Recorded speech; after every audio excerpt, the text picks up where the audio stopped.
Isang sampal ng katotohanan. Hindi ka nababagay sa pamilya namin, Althea. Amoy pawis at grasa ang pinagmulan mo. Dura ni Ramil habang suot ang mamahaling tuksido na ako ang nagbayad.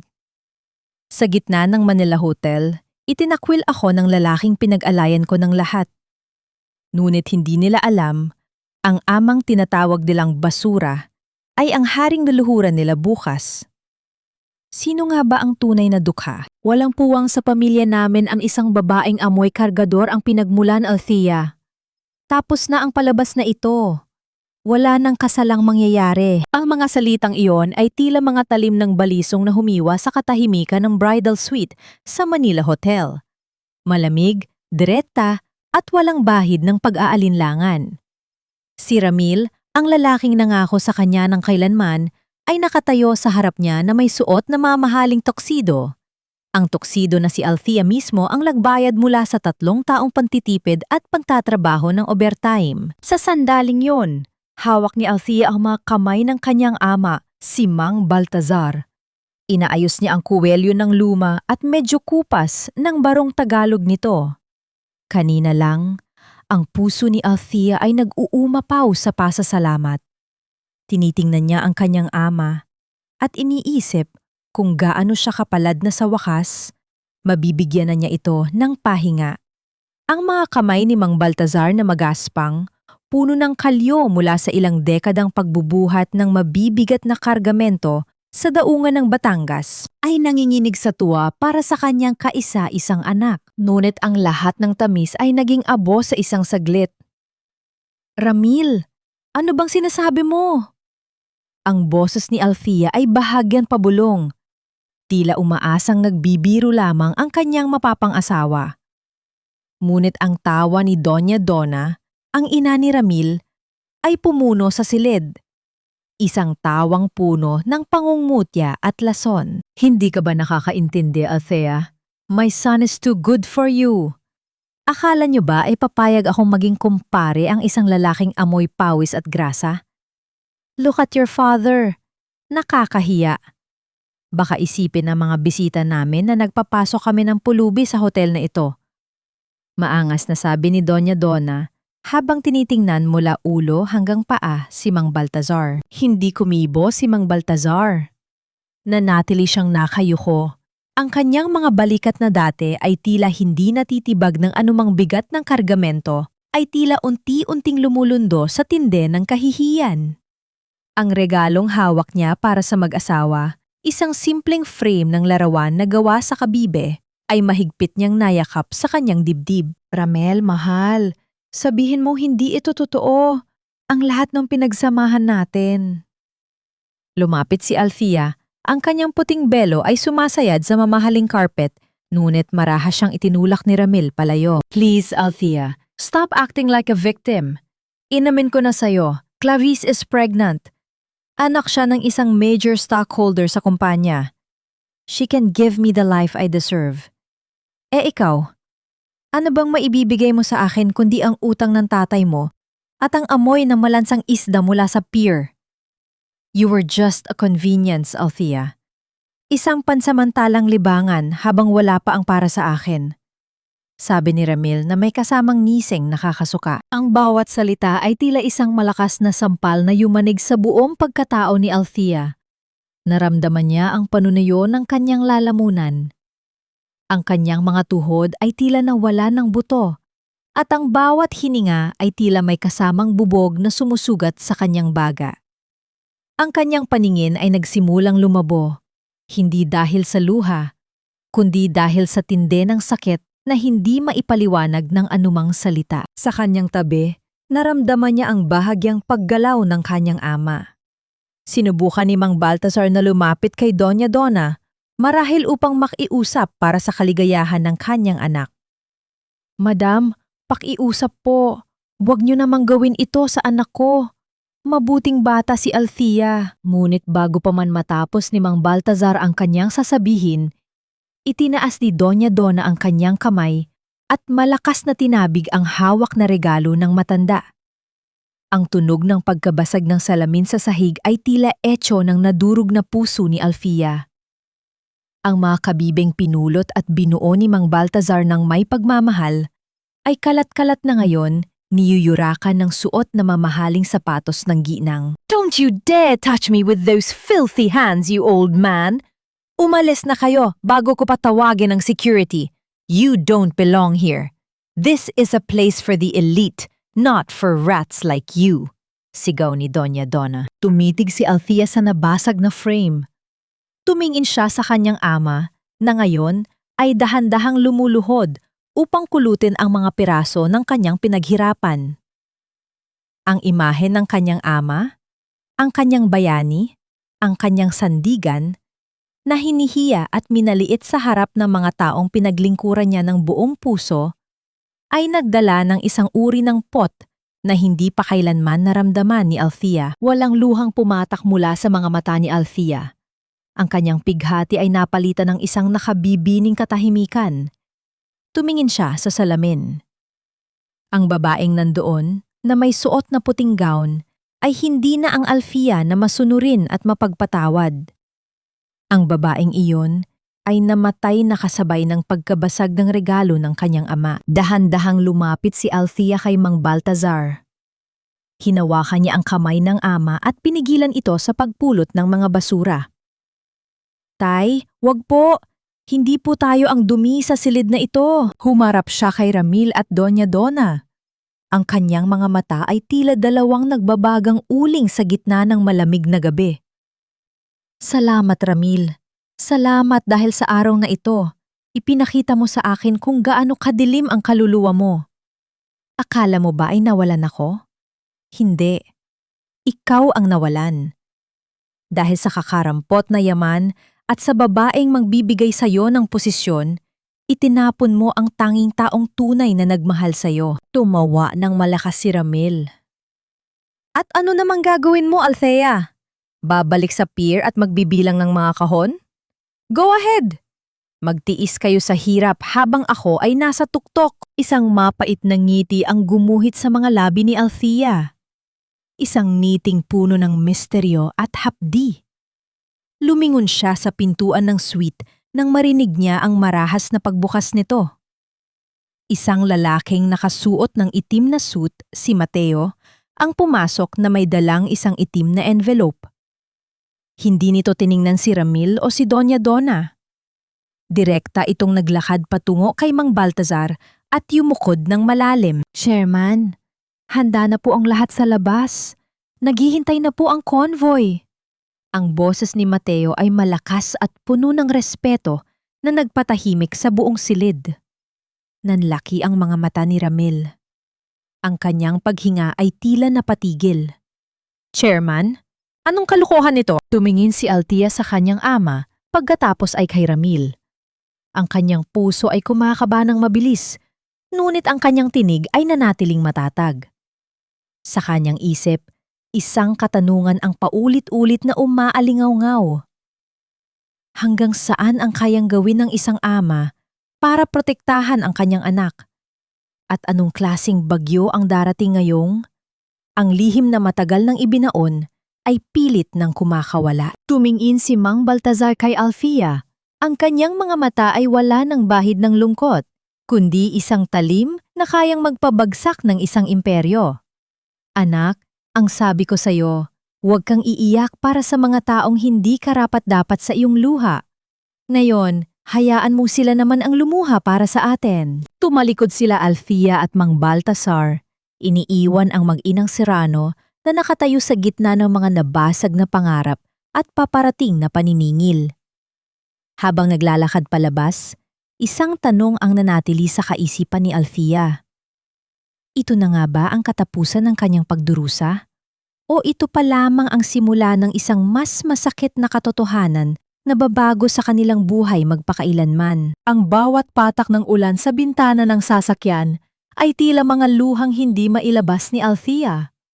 Sa loob ng marangyang kotse na ipinadala ni Mateo, nananatiling tahimik ang mag-ama. Ang maputing gown ni Althea, na dati ay simbolo ng kanyang mga pangarap, ay tila isang mabigat na pasanin ngayon, isang paalaala ng kanyang kamangmangan. Ang bango ng mamahaling pabango sa loob ng sasakyan ay unti-unting napapalitan ng amoy ng dagat at lansa habang papalapit sila sa baybayin ng Batangas. Nang tumigil ang sasakyan sa harap ng kanilang maliit na bahay na gawa sa pinagtagpi-tagping kahoy at yero, isang matinding kirot ang gumapang sa dibdib ni Althea. Dito siya lumaki. Dito niya nakita ang kanyang ama na dumarating tuwing madaling araw, ang mga balikat ay maputi sa asin mula sa tuyong pawis at ang mga kamay ay nanginginig sa pagod matapos ang maghapong pagbubuhat ng mga sako ng bigas at semento sa pier. Dahan-dahang bumaba si Althea. Hawak ang laylayan ng kanyang gown upang hindi ito masabit sa mga nakausling pako ng kanilang bakod. Pumasok siya sa loob ng bahay at naupo sa isang lumang bangko. Ang liwanag mula sa isang gaserang malapit nang maubusan ng gaas ay nagbigay ng mahabang anino sa dingding. Naalas ni Althea ang mga gabi noong siya ay nag-aaral pa sa kolehiyo. Nakikita niya ang kanyang ama na kumakain lamang ng kanin at asin, itinatago ang ulam na tuyo para sa kanya. Busog pa ako, anak. Marami kaming merienda sa daungan kanina. Ang laging sambit ni Mang Baltazar, kahit na naririnig ni Althea ang pagkalam ng sikmura nito. Ang bawat sentimong ibinayad sa kanyang matrikula ay katumbas ng bawat patak ng dugo at pawis ng matanda. Tay! Tawag ni Althea sa kanyang ama na ngayon ay nakatayo sa may pintuan, nakatingin sa kadiliman ng dagat. Bakit po ninyo ginawa ito? Bakit po ninyo hinayaang saktan tayo ng ganoon? Kung may kapangyarihan naman pala kayong pigilan sila. Humarap si Mang Baltasar. Ang kanyang mukha ay tila isang mapa ng mga pinagdaan ng hirap. Dahil ang pag-ibig, Althea, ay hindi nasusukat sa kung anong kayang ibigay ng isang tao sa oras ng kasaganaan. Nasusukat ito sa kung paano kanya itatangi sa oras ng iyong pagkukulang. Gusto kong makita mo ang tunay na kulay ni Ramil bago pa maging huli ang lahat. Patawarin mo ako kung kailangan mong masaktan, ngunit mas gusto ko nang makita kang umiiyak ngayon kaysa makita kang bilanggo ng isang lalaking walang dangal habang buhay. Hindi na napigilan ni Althea ang kanyang sarili. Yumukod siya at hinayaan ang kanyang mga hikbi na punan ang katahimikan ng gabi. Ang sakit ng pagtataksil ni Ramil ay higit pa sa pisikal na sugat.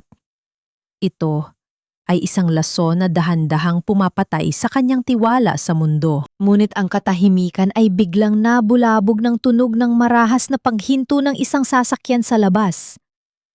Narinig ang malakas na pagkalampag ng pinto ng kotse na sinusundan ng mga boses na puno ng kayabangan. Pumasok ang tatlong lalaking nakauniporme ng kumpanya ni Ramil. Kasunod ang pinsan nito na si Jojo, isang lalaking kilala sa pagiging mapang-ape. Oh, ano pang ginagawa niyo rito? Akala ko ba ay lumayas na kayo sa kahihiyan? Bungad ni Jojo habang may hawak na flashlight na itinutok sa mukha ni Althea. Nandito kami para bawiin ang TV, ang refrigerator, at lahat ng gamit na binili ni Ramil para sa bahay na ito. Sabi ni Tita Donna, hindi raw dapat pakinabangan ng mga pulubi ang pinaghirapan ng kumpanya. Tumayo si Mang Baltazar. Ang kanyang tindig ay tila isang pader na hindi matitibag. Ang mga gamit na yan ay ibinigay niyo bilang regalo. Walang karapatan ng sinuman na basta na lamang itong bawiin ng walang utos ng hukuman. Tumawa ng nakakaloko si Jojo. Hukuman? Huwag mo kaming patawanin, matanda. Ang kumpanya ni Ramil ang batas dito. At ang bahay na ito, nakatayo ito sa lupang kinuha na ng pamilya Serrano para sa expansion ng warehouse. Wala na kayong karapatan dito. Nagsimulang maghakot ang mga lalaki. Ang tunog ng pagkaladkad ng mga mueble sa sahig na kawayan ay tila bawat paghiwa sa puso ni Althea. Kinuha nila pati ang maliit na bentilador na tanging nagbibigay ng ginhawa sa kanyang ama tuwing mainit ang gabi. Hindi lumaban si Althea. Pinanood niya ang bawat pagyurak nila sa kanilang maliit na tahanan. Huwag niyo nang balikan ang mga ito, Althea. Sabi ni Jojo habang papalabas, bit-bit ang huling gamit. Mabuti pa ay maghanap na kayo ng ibang masisilungan sa ilalim ng tulay. Doon kayo bagay. Nang makaalis ang mga ito, ang bahay ay naging mas lalong hungkag at madilim.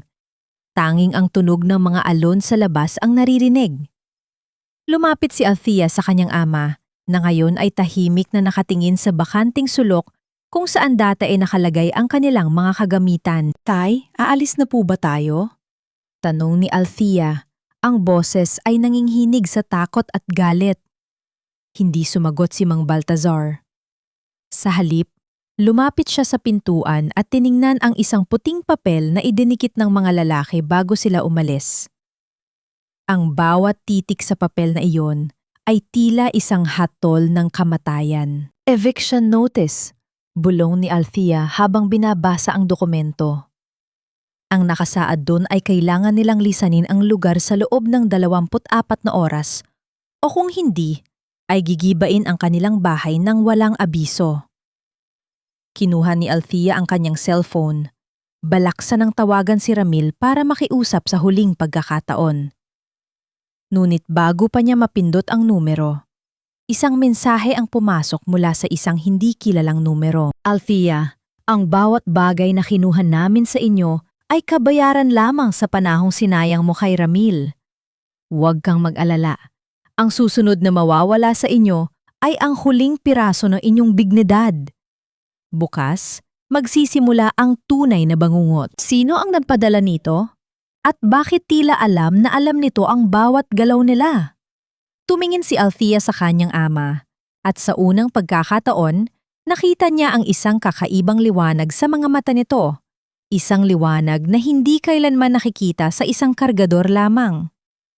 "Anak," sabi ni Mang Baltazar, ang tinig ay malamig pa sa hanging amihan. "Ihanda mo ang iyong sarili. Ang pag-alis natin sa bahay na ito ay hindi isang pagtakas. Ito ang simula ng kanilang katapusan." Sa gitna ng kadiliman, isang itim na sasakyan ang dahan-dahang pumarada sa di kalayuan. Ang mga ilaw nito ay tila mga mata ng isang Manila na naghihintay ng tamang pagkakataon. Isang kamay ang humawak sa manibela at sa kislap ng isang singsing sa kanyang daliri, maliwanag na ang gabi ay hindi pa natatapos para sa mag-amang Valdez. "Dito ka pa talaga may ganang pumunta? Akala ko ba ay may natitira ka pang dignidad, Althea?" Ang boses ni Ramil ay umalingaw-ngaw sa loob ng kanyang malawak at malamig na opisina. Tila bawat salita ay may kasamang lason na gustong pumatay sa anumang lakas na natitira kay Althea. Nakaupo si Ramil sa kanyang mamahaling silya. Ang kanyang mga paa ay nakapatong sa mesa habang pinaglalaruan ang isang gintong ballpen na dati ay regalo rin ni Althea noong unang anibersaryo nila. Hawak ni Althea ang lukot na eviction notice sa kanyang nanginginig na mga kamay. Suot niya ang kanyang lumang kupas na t-shirt at maong isang malaking kaibahan sa marangyang gown na suot niya kahapon. Pumunta siya rito hindi para sa kanyang sarili, kundi para sa kanyang ama.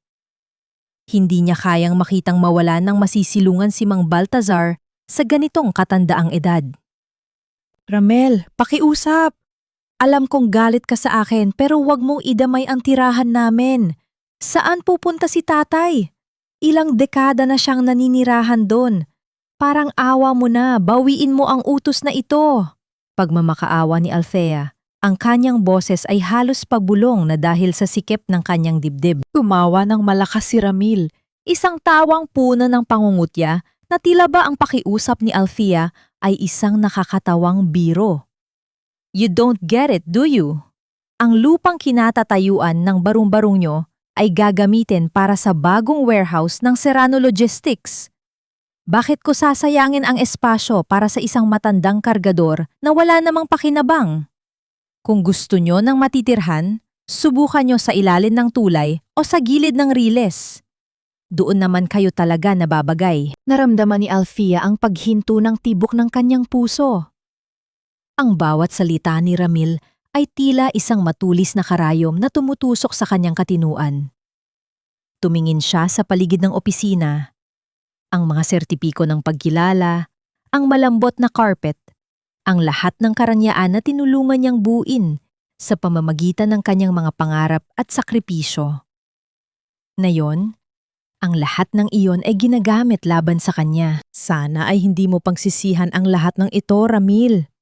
Sambit ni Althea, ang kanyang paningin ay nagsimulang magdilim dahil sa nagbabadyang luha. "Ako? Magsisisi? Althea, look at me. I'm at the top of the world. In a few months, magiging CEO na ako ng kumpanyang ito kapag natuloy ang merger sa Valdez Group. Habang ikaw, malamang ay namumulot na ng basura sa kalsada. Guard! Pakilabas na nga itong babaeng ito, nakakasira ng aircon ng amoy niya. Utos ni Ramil habang hindi man lang tumitingin kay Althea. Ngunit bago pa man makalapit ang security guard, ang malaking pintuang gawa sa nara ng opisina ay marahas na bumukas. Ang tunog ng pagtama ng pinto sa dingding ay nagpatahimik sa lahat. Pumasok si Mateo, ang matikas at kinatatakutang Chief Operating Officer ng kumpanya. Ngunit sa pagkakataong ito, hindi siya nag-iisa. Sa likod niya ay isang lalaki nakasuot ng plantsadong barong Tagalog na gawa sa pinakamahal na tela ng pinya. Ang kanyang tindig ay matuwid, ang kanyang mga mata ay puno ng awtoridad, at ang kanyang bawat hakbang ay nagbibigay ng bigat sa buong silid. Nabitawan ni Ramil ang kanyang ballpen. Ang kanyang mga paa ay mabilis na bumaba mula sa mesa at agad siyang tumayo. Ang kanyang mukha ay namute tila isang papel. Mateo? Sir, bakit po kayo nandito? At sino ang matandang ito? Hindi pinansin ni Mateo si Ramil. Sa halip, humarap siya sa lalaking kasama niya at yumukod ng napakalalim, isang paggalang na ibinibigay lamang sa pinakamataas na pinuno. Chairman, handa na po ang lahat para sa formal na pag-aari nyo sa kumpanyang ito. Dahan-dahang humarap ang matanda kay Ramil. Ang liwanag mula sa bintana ay tumama sa kanyang mukha at doon ay tila huminto ang mundo para kay Ramil. Ang kargador na kanyang minaliit, ang lalaking tinawag niyang basura at pulubi, ay ang mismong tao na nasa harap niya ngayon. Tay? Bulong ni Althea. Ang kanyang tinig ay puno ng pangkalito at hindi makapaniwalang kaba. Tumingin si Mang Baltazar kay Althea ng may lambot. Ngunit nang lumingon siya kay Ramil, ang kanyang mga mata ay naging kasing talim ng kidlat. Ramil Serrano. Sabi mo kanina, ang kumpanya mo ang batas dito? Ngunit tila nakalimutan mo na ang kumpanyang Serrano Logistics ay nabubuhay lamang dahil sa mga kontrata mula sa Valdez Group. At ang Valdez Group, tumigil siya at kumuha ng isang dokumento mula kay Mateo. Ay pag-aari ko. Ang katahimikan sa loob ng opisina ay nakabibingi. Ang tunog lamang ng mabilis na paghinga ni Ramil ang naririnig. Ang kanyang mga kamay ay nanginginig at ang kanyang mga labi ay tila hindi makabuo ng anumang salita. Ang lahat ng kanyang kayabangan ay natunaw na parang yelo sa gitna ng matinding sikat ng araw. Hindi maari ito. Nagpapanggap lang kayo. Sigaw ni Ramil. Ang kanyang boses ay puno ng desperasyon. Ang pagpapanggap ko bilang isang kargador ay isang pagsubok, Ramil. Isang pagsubok upang makita ko kung sino ang karapat-dapat na humawak sa kamay ng aking anak at sa aking imperyo. At sa kasamaang palad, hindi mo lang nabagsak ang pagsusulit, sinulog mo ang buong paaralan. Malamig na sabi ni Mang Baltazar. Inabot ni Mang Baltazar ang isang itim na card kay Althea. Isang card na may tatak ng Valdez Group sa ginto. Anak, ang bawat luhang pumatak sa mga mata mo kahapon ay may katapat na halaga. At sa araw na ito, sisiguraduhin nating babayaran nila ang bawat sentimo nito. Humarap si Mang Baltazar kay Mateo. Mateo, simulan ang audit. Lahat ng nakaw na pondo, lahat ng anomalaya ni Ramil, ilabas nyo. At ang eviction notice sa bahay namin, ibaliktad mo. Ipa-evict ang pamilya Serrano sa lahat ng properties na pag-aari ng Valdez Group. Ngayon din, napasandal si Ramil sa kanyang mesa. Ang kanyang mundo ay tuluyan ng gumuho. Tumingin si Althea sa kanyang ama. At sa unang pagkakataon, hindi na siya natatakot. Ngunit sa gitna ng tagumpay na ito, isang tanong ang pumasok sa kanyang isip habang nakikita ang seryosong tingin ni Mateo sa kanya. Ano pa ang mga lihim na itinatago ng kanyang ama? At sa pagpasok niya sa mundong ito ng yaman at kapangyarihan, Sino pa ang tunay niyang mapagkakatiwalaan ngayong ang lahat ay tila may suot na maskara? Ang marangyang seda ng kanyang higaan ay tila masyadong madulas para sa balat ni Alfia na nakasanayan ang magaspang na banig sa Batangas. Sa kanyang unang gabi sa mansyon ng mga Valdez sa Forbes Park, hindi dinalaw ng antok ang kanyang mga mata. Ang bawat sulok ng silid ay puno ng mga antigong kagamitan, mga painting na ginto ang kwadro, at ang amoy ng sariwang mga rosas na tila hindi nababagay sa kanyang ilong na sanay sa amoy ng dagat at tuyo. Tumayo si Alfia at lumapit sa malaking bintana na abot hanggang sahig. Mula rito, tanaw niya ang malawak na hardin at ang kumukutitap na mga ilaw ng lungsod ng Makati. Pumasok sa kanyang isipan ang mga alaala noong nakaraang linggo lamang, ang mga gabing kailangan niyang timpiin ang kanyang gutom para lang may maipadala sa kanyang ama. Sino ang mag-aakala na ang bawat sakripisyong iyon ay pinapanood pala ng kanyang ama mula sa isang ture ng pilak at ginto? Kinabukasan, isang engrandeng charity gala ang inorganisa ni Mang Baltasar sa ballroom ng mansyon. Oras na para ipakilala ka sa mundo, anak, hindi bilang isang biktima, kundi bilang prinsesa ng aking imperyo. Ang sabi ng kanyang ama habang hinahaplos ang kanyang pisngi. Ngunit alam ni Althea na ang gabing ito ay hindi lamang tungkol sa pagpapakilala. Ito ay isang entablado para sa paniningil. Sa utos ni Mang Baltasar, ang pamilya Serrano ay kabilang sa mga inimbitahan, isang mautak na paraan upang ipakita sa kanila ang rurok na hinding-hindi na nila maaabot muli. Habang bumababa si Althea sa malaking hagdanan, ang bawat mata sa ballroom ay nakatuon sa kanya. Suot niya ang isang hating gabi-ason na gown na may mga kristal na tila mga bituin sa langit. Ang kanyang buhok ay nakaayos ng simple ngunit elegante. Sa kabilang dulo ng silid, nakita niya si Ramil at Doña Donna. Ang kanilang mga mukha ay tila mga estatwa ng yelo na unti-unting natutunaw sa tinde ng ingit at kahihiyan. Si Doña Donna, na dating tila reyna kung makatingin kay Alfia, ay ngayon ay nagmamadaling lumapit nang makita si Alfia na nag-iisa malapit sa buffet table. Ang kanyang ngiti ay tila isang maskara na pilit na idinikit sa kanyang muka. "Alfea, iha! Sabi ko na nga ba, may kakaiba sa ganda mo noong una pa lang kitang makita." Ang boses ni Doña Donna ay tila pulot na may halong lason. "Alam mo naman na ang mga nasabi ko sa hotel, dala lang yon ng stress sa kasal. You know I always loved you like a daughter, right?" Tiningnan ni Althea Algan. Naalala niya ang bawat masasakit na salita nito, ang pagtabig sa regalo ng kanyang ama at ang pagtawag sa kanila ng mga daga. Ang kanyang puso ay hindi na napupuno ng galit, kundi ng isang malalim na pagkapuot na may kasamang awa. Ang pagmamahal niyo po ba, madam, ay kasama ang pagpapadala ng mga tauhan niyo para nakawan kami ng mga gamit sa gitna ng gabi?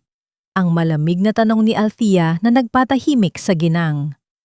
"O, ang pagpapaalis sa amin sa sarili naming tahanan?" "Hija, it was all a misunderstanding. Ramil was just confused." Pilit na depensa ni Doña Donna, habang ang kanyang mga mata ay patingin-tingin sa paligid, natatakot na may makarinig sa kanilang pag-uusap. Bago pa man makasagot si Althea, lumapit si Mateo. Ang kanyang presensya ay sapat na upang mapaurong si Doña Donna ng ilang hakbang. Hindi nagsalita si Mateo, ngunit ang kanyang matalim na tingin ay tila isang babala na bawal lapitan ang kanyang binabantayan. "Althea, hinahanap ka na ng chairman," malambot na sabi ni Mateo. Nang tinalikuran nila si Doña Donna, naramdaman ni Althea ang bahagyang pagpiga ni Mateo sa kanyang siko. Isang tahimik na paraan ng pagsasabing, "Nandito lang ako." Tumigil si Althea sa harap na isang malaking salamin sa hallway. Tiningnan niya ang kanyang sariling refleksyon.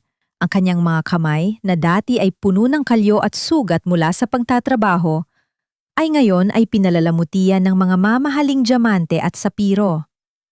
Ang bawat hiyas ay kumikinang sa ilalim ng mga chandelier. Ngunit sa likod ng lahat ng karangyaang ito, naramdaman niya ang tibok ng kanyang puso. Ang pusong nananatiling tapat sa mga alaala ng Batangas. Ang pusong hindi kayang bilhin ng anumang salapi. Huminga siya ng malalim. Alam niyang nagsisimula pa lamang ang laban. Ang mansyong ito ay maaaring maging isang palasyo. Ngunit maaari rin itong maging isang gintong kulungan kung hindi siya mag-iingat. Habang naglalakad siya pabalik sa ballroom, isang anino ang humarang sa kanyang daan. Si Rangil. Ang kanyang mukha ay tila pagod, ang kanyang tuksido ay hindi nakasingkisig ng dati. Lumapit siya kay Althea, ang kanyang boses ay nanginginig sa desperasyon. Althea, please, kailangan nating mag-usap, bulong ni Ramil. Alam kong galit ka, pero ang lahat ng ginawa ko lang yun dahil natakot ako. Natatakot akong hindi kita mabigyan ng buhay na ganito. Pero ngayon, nakikita ko na tayo talaga ang para sa isa't isa. Mahal pa rin kita, Althea.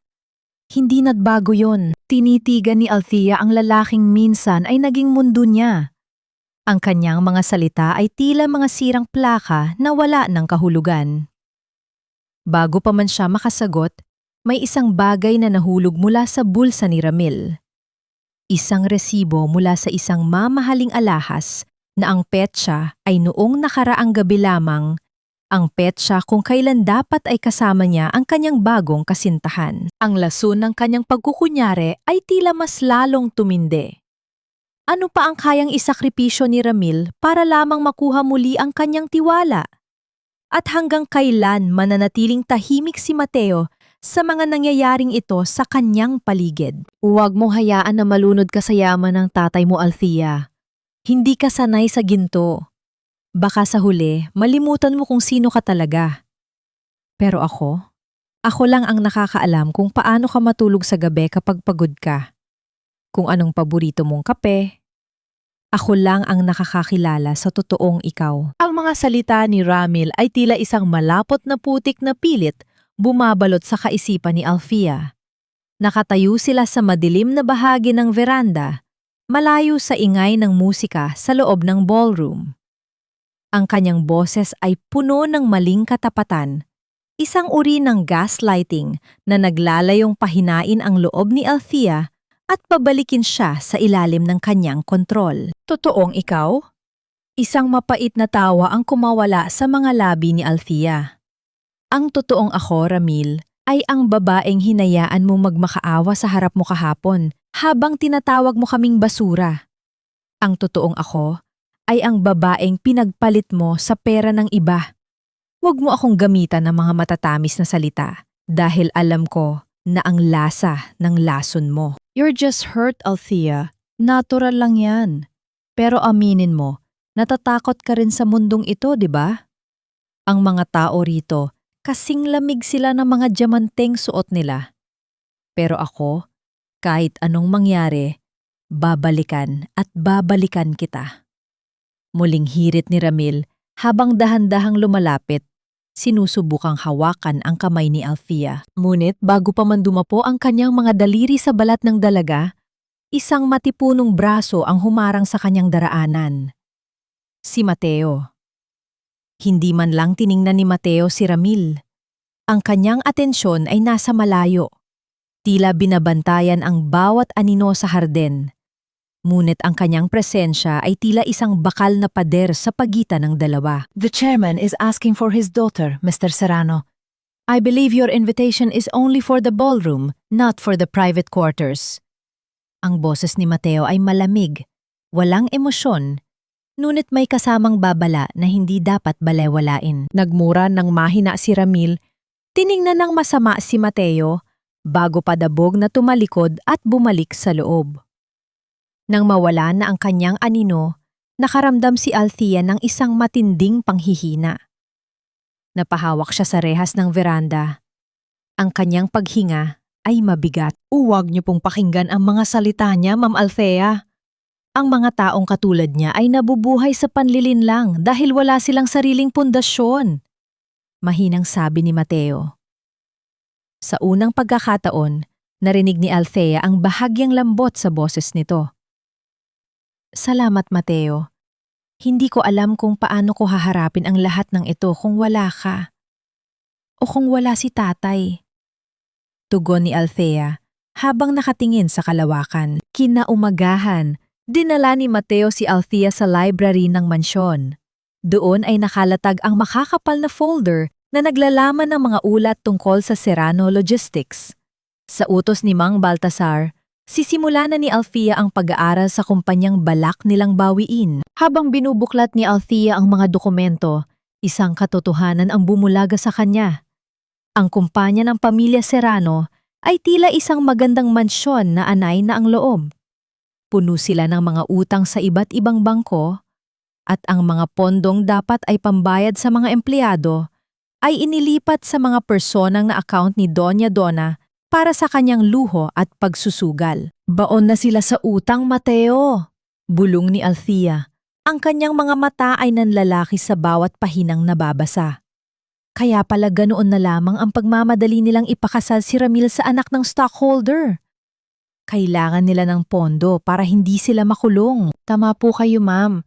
At ang mas malala, ginamit nila ang pangalan ng Valdez Group bilang garantor sa ilan nilang loans nang walang pahintulot.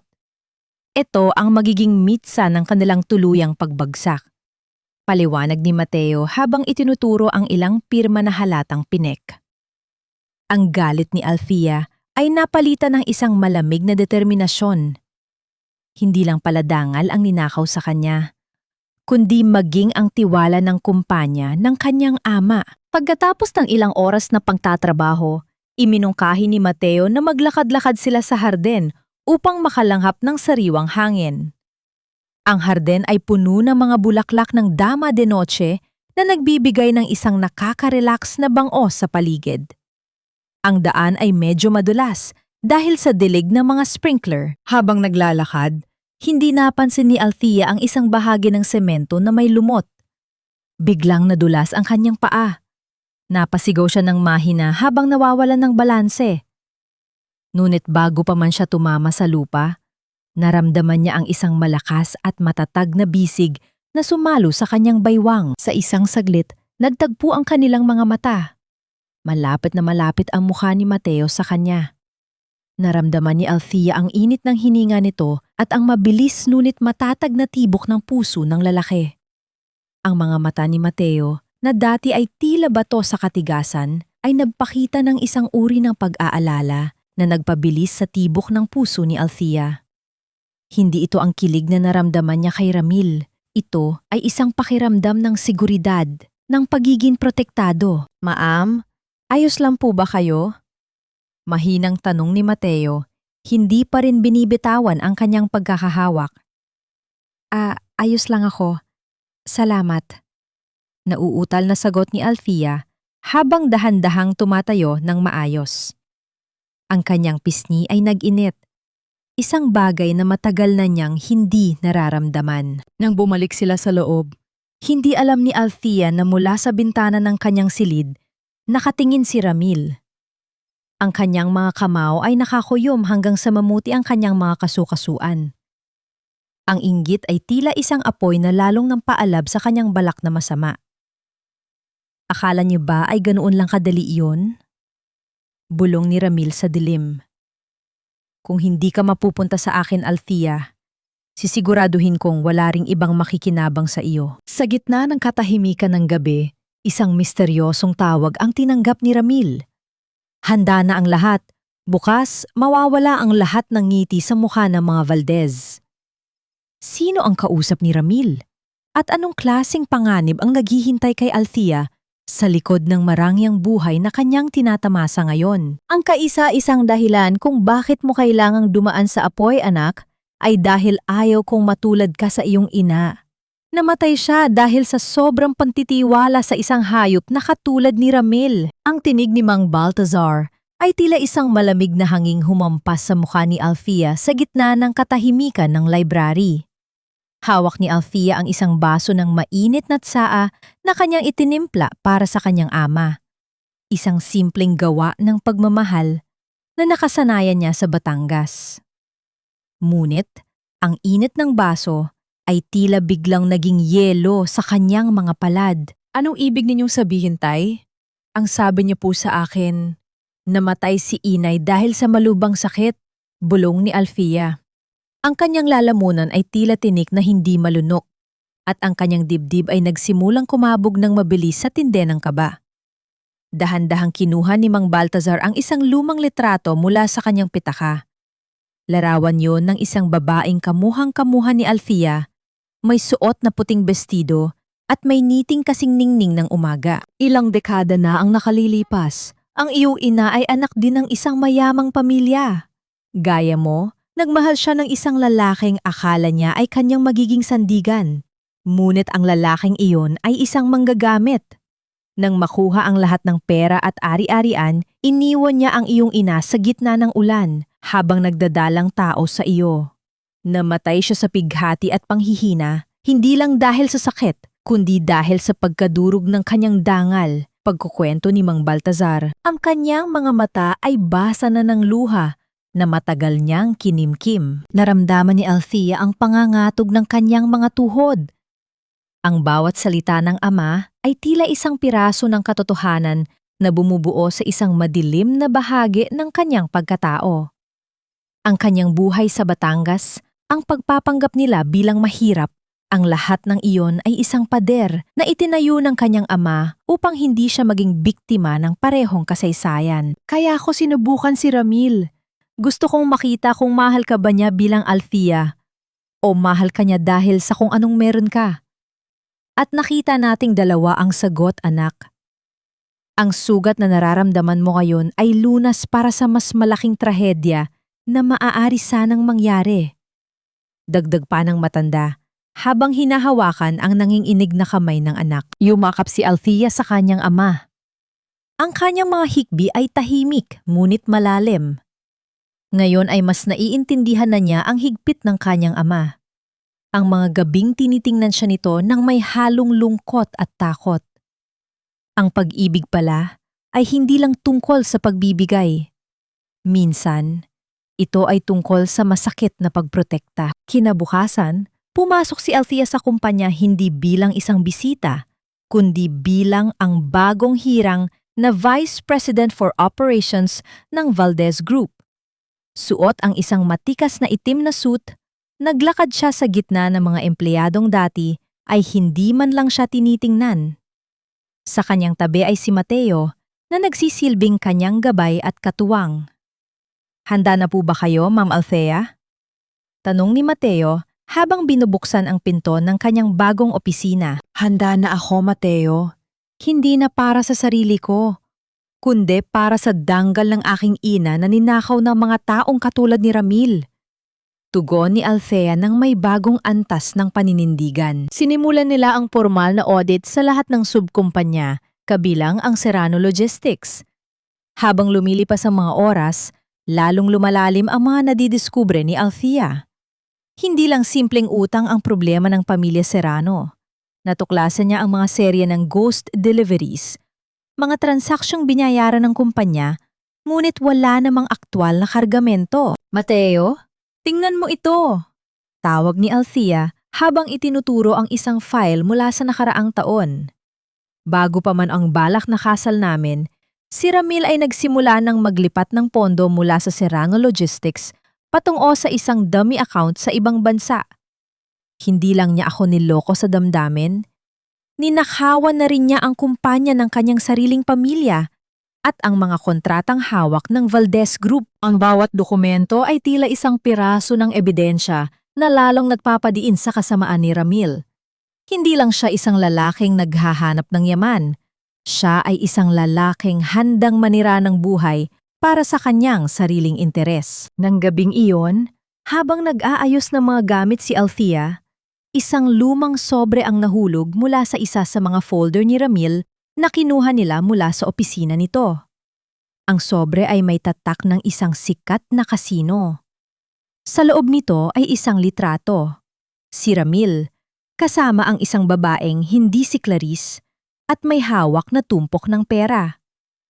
Ang petsa sa litrato?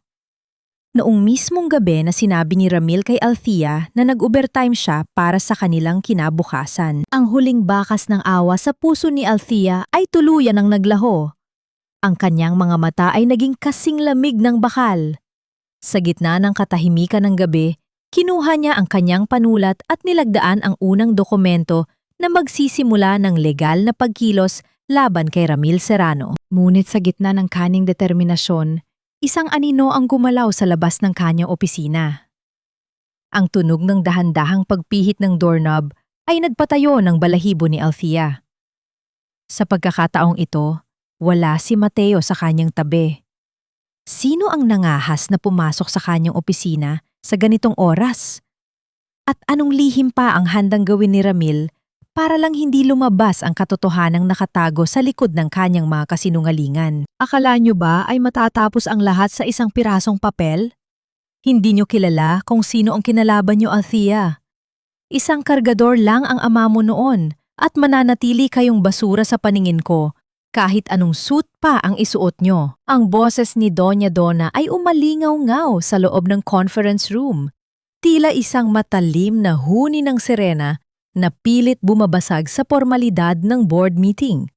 Nakatayo siya sa dulo ng mahabang mesa. Ang kanyang mga daliri na puno ng diamante ay nakadiin sa kahoy, habang ang kanyang mukha ay mapula sa tindi ng galit. Sa kanyang tabi, si Ramil ay nakayuko, hindi makatingin ng diretso sa mga board members na ngayon ay puno ng pagdududa. Huminga ng malalim si Althea. Hindi siya natinag. Sa halip, dahan-dahan niyang inayos ang kanyang mga dokumento at tiningnan ang ginang ng may malamig na katiyakan. Ang dangal, madam, ay hindi nasusukat sa kung gaano kakinang ang suot mong alahas, kundi sa kung gaano kalinis ang iyong konsensya. Ang boses ni Althea ay mahinahon, ngunit may awtoridad na nagpatahimik sa buong silid. At base sa mga ulat na hawak ko, ang konsensya ng pamilya Serrano ay kasing itim ng uling sa daungan. Binuksan ni Althea ang projector. Lumabas sa screen ang mga serya ng transaksyon sa ilalim ng pangalan ni Ramil. Narito ang mga ebidensya ng ghost deliveries. 50 milyong piso ang nawala sa kumpanya sa loob lamang ng 1 taon. At ang perang yon? Napunta sa mga dummy accounts na ginagamit nyo pambayad sa inyong mga utang sa sugal at luho. Ito ba ang sinasabi nyo na kinalaban namin? Ang isang pamilyang magnanakaw? Narinig ang gulong-bulungan ng mga board members. Ang kahihiyan ay tila isang mabigat na ulap na lumalapot sa paligid ni Ramil. Biglang tumayo si Ramil, pilit na kumukuha ng lakas mula sa kanyang desperasyon. Althea, imbento lang ang lahat ng yan. Gusto mo lang kaming ipahiya dahil iniwan kita. Inggit ka lang dahil hindi ikaw ang pinili ko. Sigaw ni Ramil, ang kanyang boses ay nanginginig. Isang mapait na ngiti ang gumuhit sa mga labi ni Althea. Masyado kang mataas ang tingin sa sarili mo, Ramil. Hindi ito tungkol sa pag-ibig na matagal lang namatay. Ito ay tungkol sa hustisya para sa mga empleyadong hindi nyo binayaran ng tama habang nagpapakasasa kayo sa pera ng kumpanya. Tumayo si Mateo mula sa kanyang upuan sa tabi ni Althea. Ibinaba niya ang isang formal na resolusyon sa harap ni Ramil.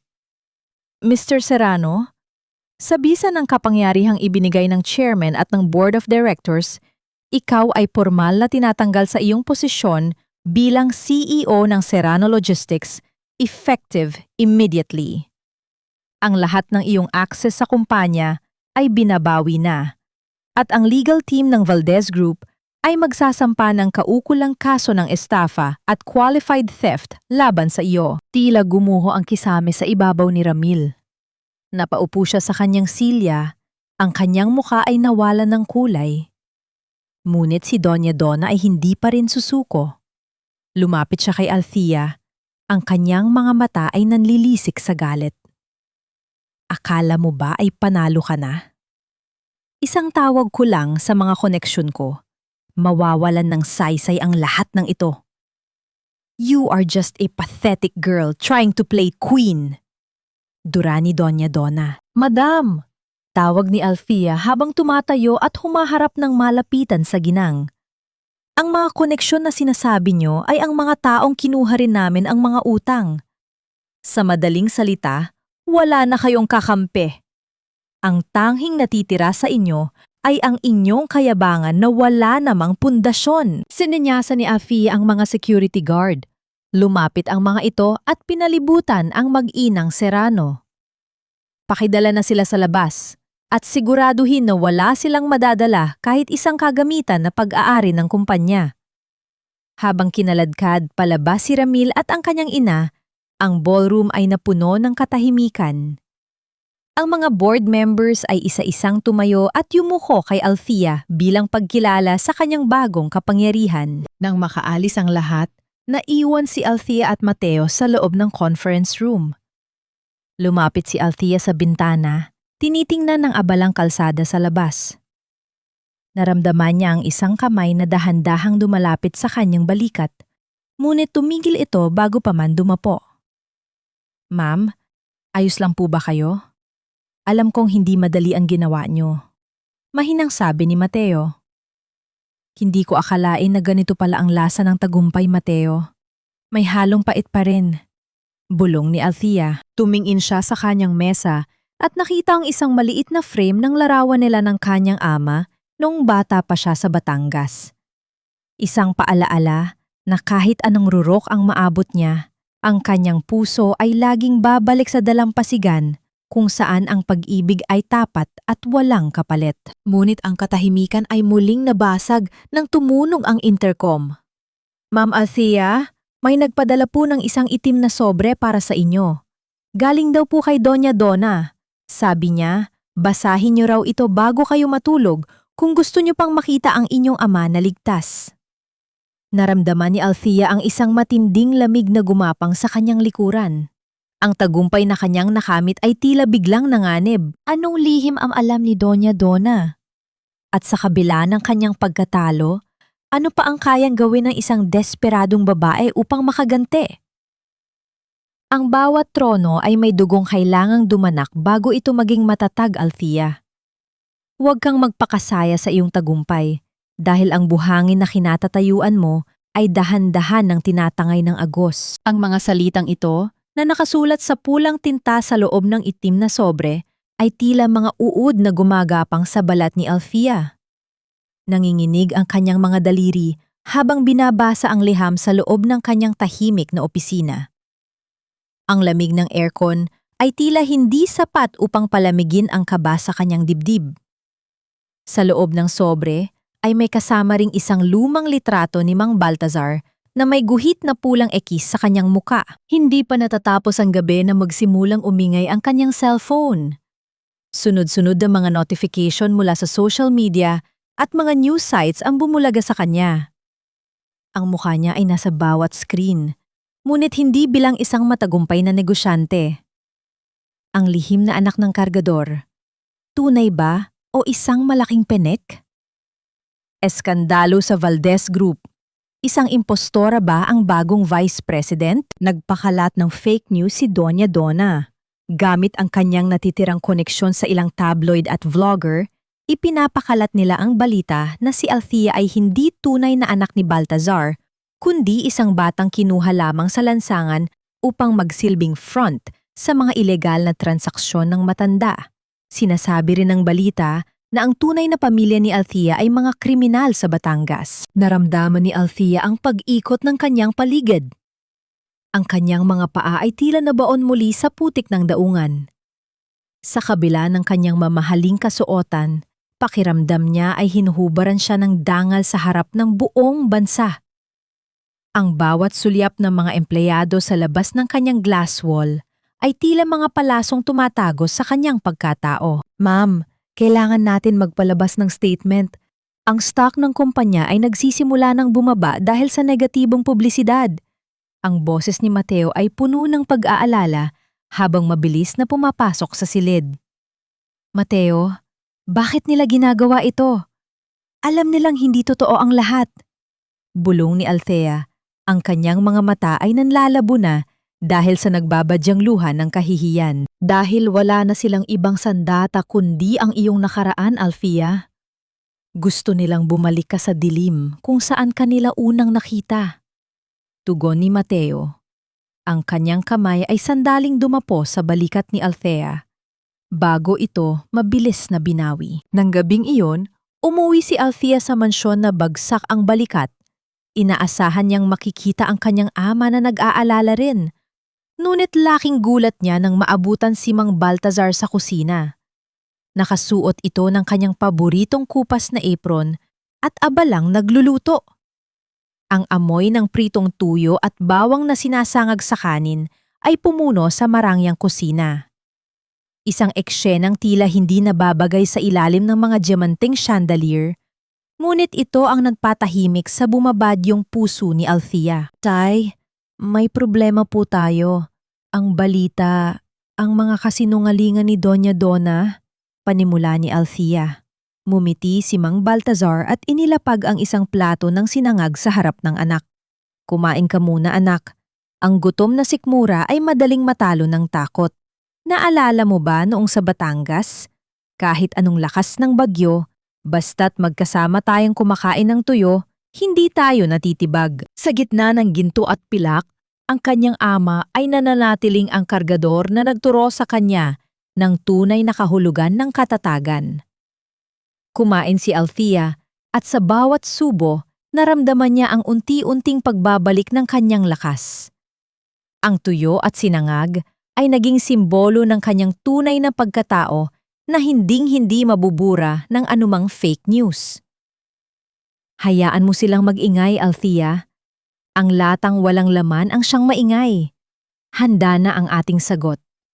Kampanting sabi ni Mang Baltazar, ngunit ang katahimikan ng kanilang hapunan ay muling nabasag nang ang head of security ay pumasok na may dalang isang puting envelope na kakarating lang via special courier. Chairman, Ma'am Althea, may sulat po mula sa korte. Isang petisyon para sa DNA testing at isang temporary injunction laban sa inyong posisyon sa kumpanya. Inihain po ito ng isang lalaking nagpapakilalang siya ang inyong tunay na ama. Nabitawan ni Althea ang kanyang kutsara. Ang tunog nito sa porsela ng plato ay tila isang babala ng paparating na unos. Tumingin siya kay Mang Baltazar at sa unang pagkakataon, nakita niya ang bahagyang panginginig ng mga kamay ng kanyang ama. Sino ang lalaking ito? At gaano kalalim ang lason na inihanda ni Doña Donna upang tuluyang wasakin ang pamilya Valdez? Althea, tingnan mo ako. Ako ang nagbigay sa iyo ng buhay. Hindi ang mapagpanggap na bilyonaryong yan. Ang sigaw na iyon ni Mario, ang lalaking pilit ipinapang-alandakan ng pamilya Serrano na siya raw ang tunay na ama ni Althea, ay tila isang malakas na hulog na yumanig sa lobby ng Valdez Tower. Napapaligiran sila ng mga reporter. Ang mga flash ng kamera ay tila mga kidlat na walang tigil sa pagbulag sa paningin ni Althea. Sa gitna ng kaguluhan, nararamdaman ni Althea ang panlalamig ng kanyang mga kamay.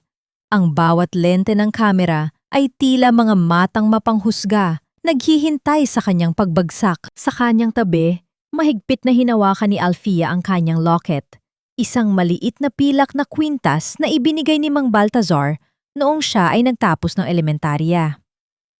Naalala niya kung paano nagdobel kayod ang kanyang ama sa pier, nagbubuhat ng semento sa ilalim ng tirik na araw para lamang mabili ang simpleng hiyas na iyon. Ang alaala ng kalyadong kamay ng ama ay mas totoo kaysa sa anumang sigaw ng lalaking nasa harap niya ngayon. Naramdaman ni Althea ang pag-ikot ng paligid. Ang kanyang hininga ay naging mababaw. Ang kanyang lalamunan ay tila tinakluban ng makapal na alikabok. Ngunit sa gitna ng kanyang pagkalito, naramdaman niya ang isang matatag na presensya sa kanyang likuran. Si Mang Baltazar. Hindi ito natitinag. Ang kanyang tindig ay tila isang parola sa gitna ng lagangalit na dagat. Kung iyan ang gusto nyo, ibibigay ko sa inyo ang katotohanan. Ang boses ni Mang Baltazar ay malakas at puno ng awtoridad na nagpatahimik sa buong labi. Mateo, ilabas ang resulta. Naglakad si Mateo patungo sa gitna. Bit-bit ang isang puting envelope na may selyo ng pinakaprestihiyosong laboratorio sa bansa. Ang bawat hakbang ni Mateo ay tila isang tibok ng orasan na nagpapabilis sa kaba ng lahat. Bago buksan ang sobre, lumingon si Mang Baltazar kay Althea.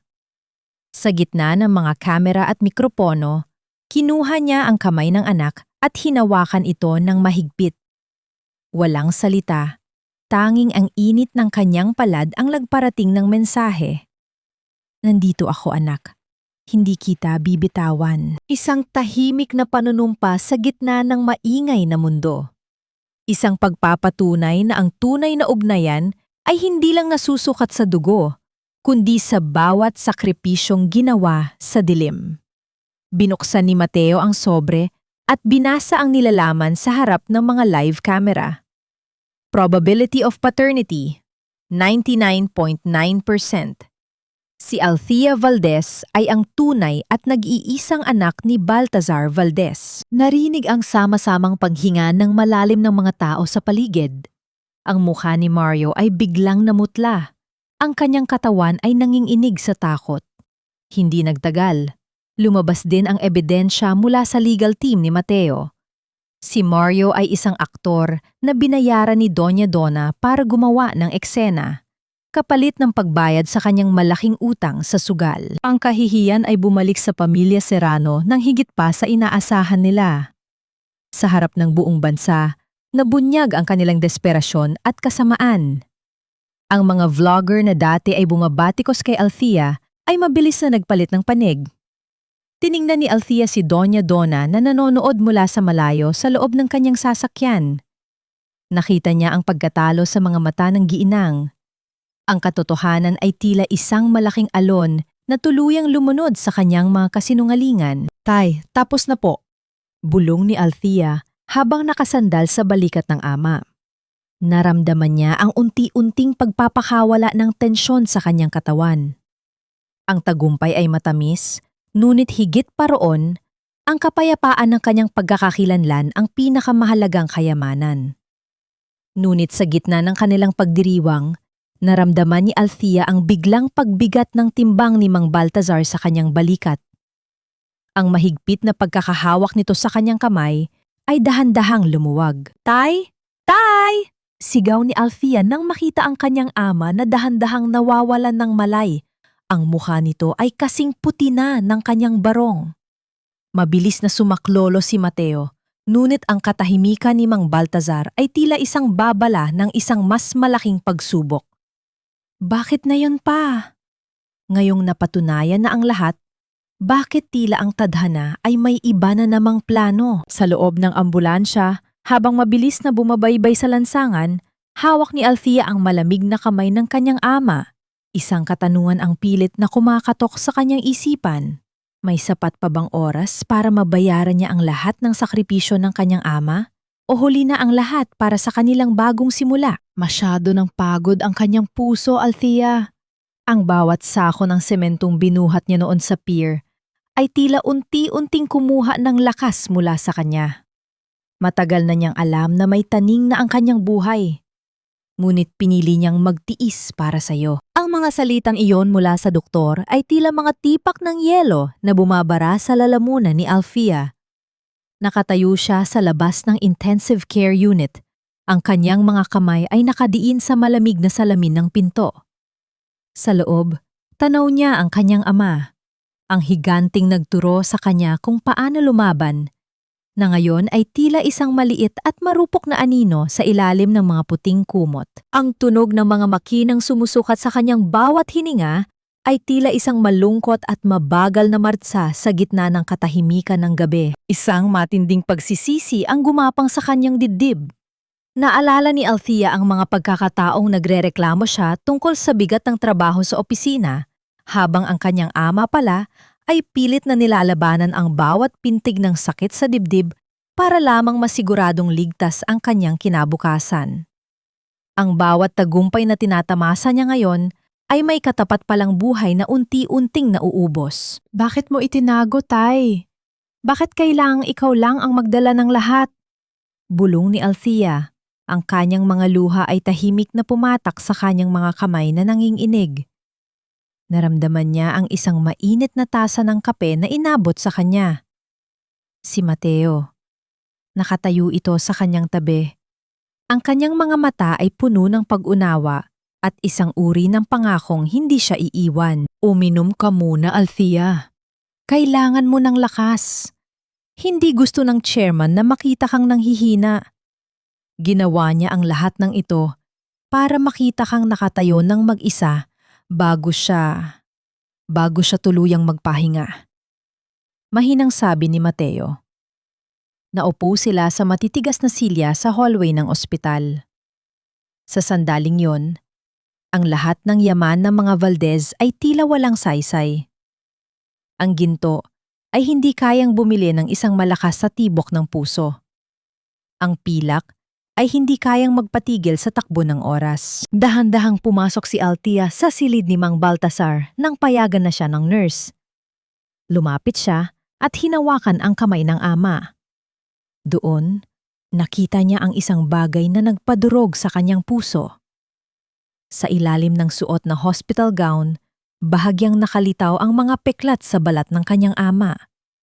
Mga peklat mula sa mga aksidente sa pier noong bata pa siya, mga sugat na hindi kailanman inireklamo ni Mang Baltasar. Ang pagkakakilanlan ng kanyang ama ay hindi ang pagiging chairman, kundi ang pagiging isang kargador na ibinigay ang buong buhay para sa kanyang anak.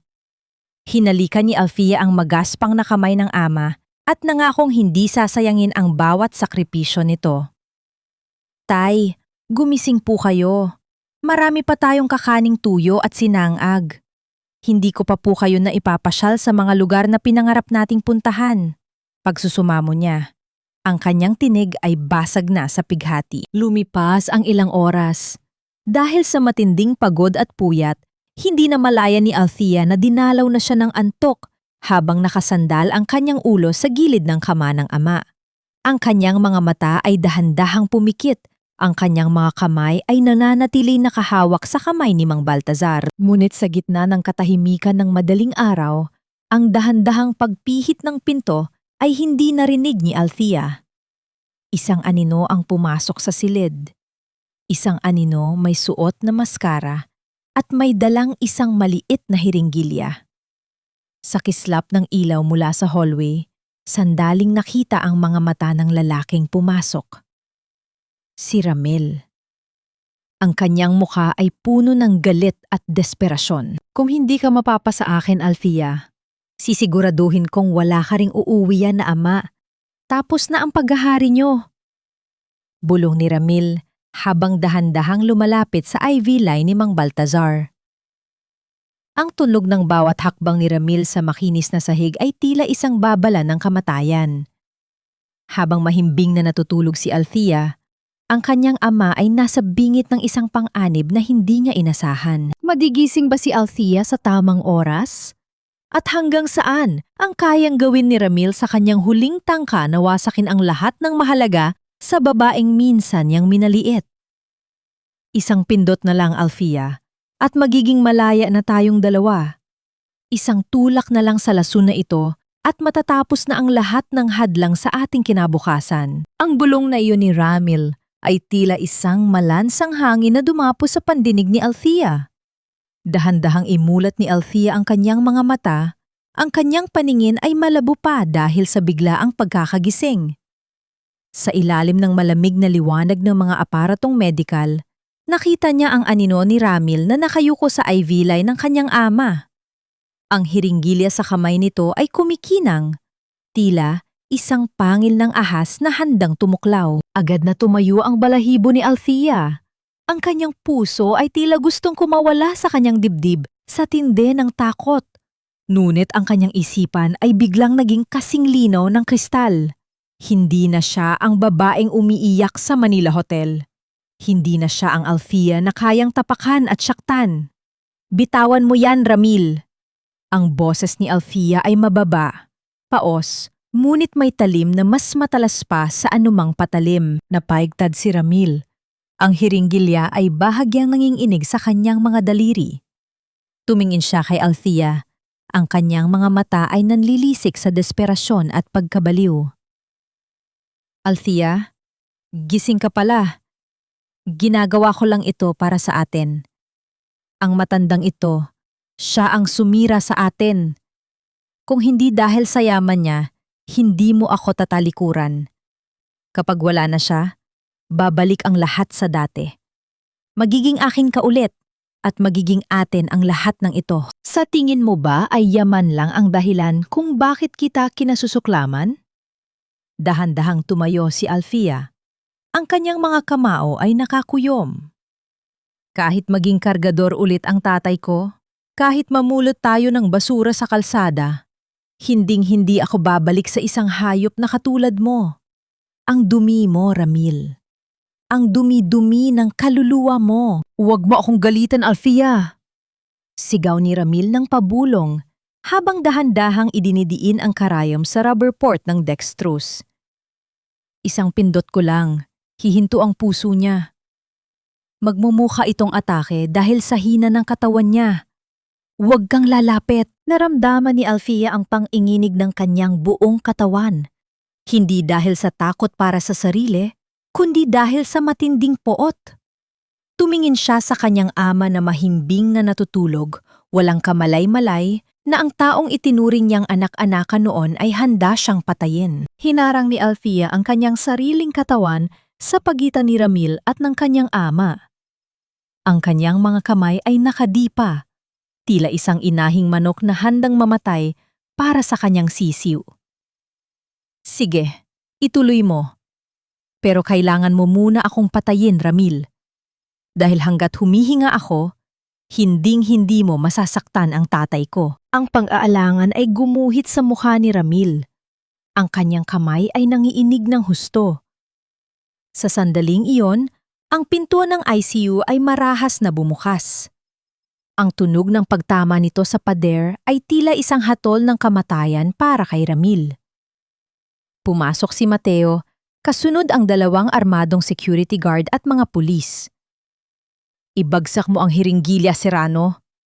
Napapaligiran ka na. Ang sigaw ni Mateo ay puno ng galit na matagal na niyang kinimkim. Nabitawan ni Ramil ang hiringgilya. Ang tunog nito sa sahig ay tila ang huling hininga ng kanyang kalayaan. Mabilis siyang sinunggaban ng mga pulis at pinusasan. Habang kinaladkad siya palabas, hindi tumigil si Ramil sa pagsigaw ng mga salitang puno ng lason at pananumbat. Ngunit wala nang nakikinig sa kanya. Nang mawala na ang kaguluhan, napaluhod si Alfia sa tabi ng kama ng kanyang ama. Ang kanyang mga hikbi ay tuluyan ng kumawala. Isang pagsabog ng lahat ng emosyong itinago niya simula noong araw ng kasal. Naramdaman niya ang isang matatag na kamay na pumatong sa kanyang balikat. Si Mateo. Tapos na, Alfia. Ligtas na ang chairman. Ligtas na kayo.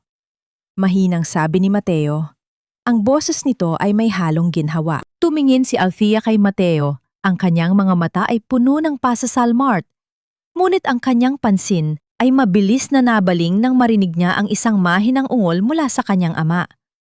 Ang mga daliri ni Mang Baltazar ay dahan-dahang gumalaw at ang kanyang mga mata ay unti-unting iminulat. Tay?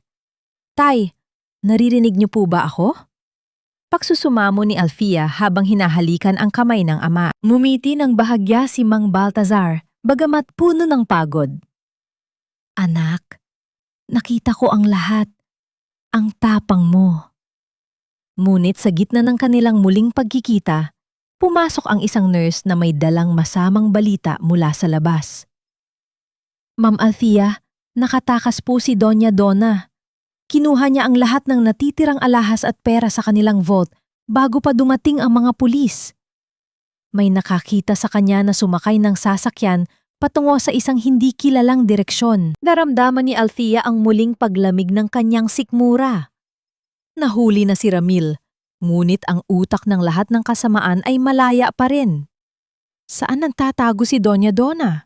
At anong huling alas ang hawak ng isang desperadong ina na nawalan na ng lahat maliban sa kanyang nag-aapoy na galit sa pamilya Valdez? Ang bawat sentimong ninakaw, bawat dangal na niyurakan, at bawat kasinungalingang ipinunla ay may takdang oras ng paniningil. At sa pagkakataong ito, ang tadhana ay hindi marunong magpatawad. Ang mga salitang ito ay tila isang sumpa na paulit-ulit na naririnig ni Alfia habang pinapanood niya ang pagbabaklas sa malaking karatula ng Serrano Logistics sa tapat ng kanilang main warehouse. Ang mga titik na dati ay kumikinang sayabang ay isa-isang ibinababa, kinakalawang at luma, tila sumasalamin sa pagkabulok ng pamilyang nagmamay-ari nito.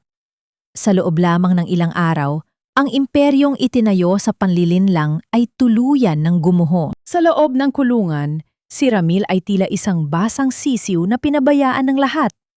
Ang balita tungkol sa kanyang pagtatangkang pumatay sa chairman ay mabilis na kumalat at maging ang babaeng sinasabi niyang buntis at kanyang pakakasalan ay tuluyan na siyang tinalikuran. Nalaman ni Althea mula kay Mateo na ang babaeng yon ay nakahanap na ng ibang lalaking mas mayaman at mas makapangyarihan, isang mapait na biro ng tadhana para sa isang lalaking ipinagpalit ang tunay na pag-ibig para sa ambisyon. Ngunit ang mas matinding hagupit ng karma ay nakalaan para kay Doña Donna. Isang linggo matapos ang kanyang pagtakas, nakatanggap ng ulat si Mateo mula sa kanilang mga impormante. Natagpuan ang dating mapagmataas na ginang sa isang masukal at mabangong bahagi ng isang squatters area sa labas ng lungsod. Ang lahat ng alahas na kanyang tinangay ay ninakaw din sa kanya ng mga taong kanyang pinagkatiwalaan sa kanyang pagtatago. Ang kanyang mga mamahaling damit ay marumi na at punit-punit. At ang kanyang mukha na dati ay puno ng kolorete ay ngayon ay kakikitaan ng matinding takot at gutom. Ma'am Althea, gusto niyo po ba siyang puntahan? Tanong ni Mateo habang nakatingin sa mga kuhang larawan ng mga tauhan nila. Umiling si Althea. Ang kanyang mga mata ay walang bakas ng katuwaan, tanging isang malalim na pagod. Huwag na, Mateo. Ang makita siyang nasa ganyang kalagayan ay sapat na. Ang taong tumawag sa amin na daga ay siya na ngayong nagtatago sa mga lungga na kinatatakutan niya noon. Hayaan nating ang konsensya niya ang tumapos sa kanya. Ang pagpili ni Althea na hindi maging malupit sa kanyang paghihigante. Alam niyang, ang pinakamataas na uri ng tagumpay ay hindi ang makitang nagdurusa ang kaaway, kundi ang malaman na wala na silang kapangyarihang saktan kamuli. Bumalik si Althea sa ospital. Sa pagkakataong ito, ang paligid ay hindi na kasing dilim ng dati. Ang liwanag ng umaga ay sumisilip sa bintana, nagbibigay ng bagong pag-asa. Nang pumasok siya sa silid, laking gulat niya nang makitang nakaupo na sa gilid ng kama ang kanyang ama. Ang mga aparatong nakakabit sa kanya ay dahan-dahan ng tinatanggal. Tay! Mabilis na lumapit si Althea at niyakap ang ama. Naramdaman niya ang dahan-dahang paghaplos ng kanyang ama sa kanyang likuran, ang haplos na naging sandigan niya simula noong bata pa siya. Anak, balita ko ay tapos na ang lahat. Mahinang sabi ni Mang Baltazar. Ang kanyang boses ay may halong ginhawa at kapayapaan. Opo tay, wala na ang Serrano Logistics. Binili na natin ang lahat ng kanilang assets at ibibigay natin ang nararapat na benepisyo sa mga kargador na hindi nila binayaran. Ang bahay natin sa Batangas? Atin na po ulit iyon at gagawin nating isang foundation para sa mga pamilya ng mga manggagawa sa daungan. Pagkukwento ni Althea, ang kanyang mga mata ay nagdiningning sa tuwa. Mumiti si Mang Baltazar. Iyan ang anak ko. Ang yaman ay walang saysay kung hindi ito gagamitin para itayo ang mga taong nadapa. Proud na proud ako sa iyo, Althea. Sa hapon nga iyon, habang naglalakad si Althea sa hallway ng ospital upang kumuha ng gamot, nakita niya si Mateo na naghihintay sa kanya malapit sa garden. Ang sikat ng araw ay tumatama sa kanyang mukha, nagbibigay ng isang maaliwalas na anyo sa matikas na lalaki. Althea, tawag ni Mateo. Ang chairman ay maayos na ang kalagayan. Siguro naman ay oras na para isipin mo rin ang sarili mo. Tumigil si Althea at tiningnan si Mateo. Ano pong ibig ninyong sabihin? Ang lahat ng ito, ang pagtulong ko, ang pagbantay ko, hindi lang ito dahil sa utos ng chairman.